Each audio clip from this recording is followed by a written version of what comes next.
अस्सलाम वालेकुम dear viewers. आज से हम पढ़ेंगे काफ से स्टार्ट करेंगे, काफ की फैमिली से। पिछली वीडियो में हमने काफ तक पढ़ा था, कौफ तक पढ़ा था। अभी हम काफ से स्टार्ट करेंगे। ये होता है उर्दू में काफ, नॉर्मल वाला, और इसको सिंधी में इस तरह से बदक की शक्ल में लिखते हैं, जैसे इस तरह से बना हुआ है। आप किताब लिखा हुआ देखें तो इसी तरह बना होगा। इसी तरह कोई भी आप अल्फाज देखें जो हमारे उर्दू में नॉर्मल काफ से शुरू होगा वो इस शक्ल में बना होगा। हम क्या करते हैं, हम इस काफ को देखते हैं जब सिंधी में हम यही समझते हैं बस ये वो नॉर्मल वाला काफ है जो हमें उर्दू में भी यही यूज़ होता है और सिंधी में भी यही यूज़ होता है। ये गलत है, ये काफ नहीं है, ये नॉर्मल वाला काफ है। ये है का। ये जो डंडी वाला एक काफ बना होता है जो उर्दू में नॉर्मल होता है, वो उसमें वो सिंधी में उसके साथ है जुड़ा होता है, वो होता है क। इसको काफ पढ़ेंगे सिंधी में, इसको पढ़ते हैं क। हमें काफ के बाद जहाँ है की ज़रूरत पड़ेगी हम ये वाला ना लिख के ये वाला लिखेंगे, ठीक है। ये है गाफ, नॉर्मल वाला गाफ, उर्दू वाला गाफ। और ये होता है गे, ये एक अलग अल्फाज होता है गे। हमें जहाँ गाफ बढ़िए गे भी इससे पढ़ सकते हैं, गाफ बढ़िए गे। इस तरह से आवाज़ निकालने में आपको आसानी होगी, गाफ बढ़िए गे, ओके।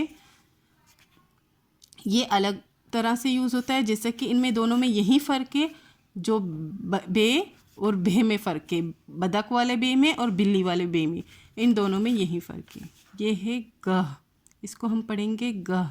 हमें जहाँ गाफ के साथ है की ज़रूरत पड़ेगी तो हम ये वाला ऐसे ही लिखेंगे। दोनों सिंधी में और उर्दू में सेम है, कोई फ़र्क नहीं है। वो इसलिए कि नुक्ते यहाँ यूज़ हो गए हैं, अब इसको दिखाने के लिए ये गाफ है गा नॉर्मल ही लिखते हैं जहाँ हमें गाफ के बाद है की ज़रूरत पड़ेगी।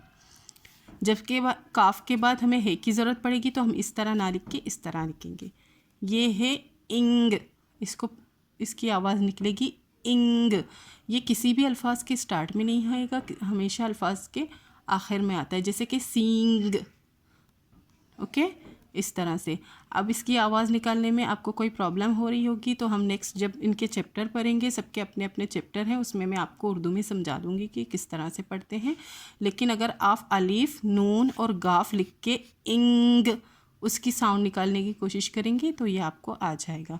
उम्मीद है आपको इतना तक समझने में आसानी हुई होगी।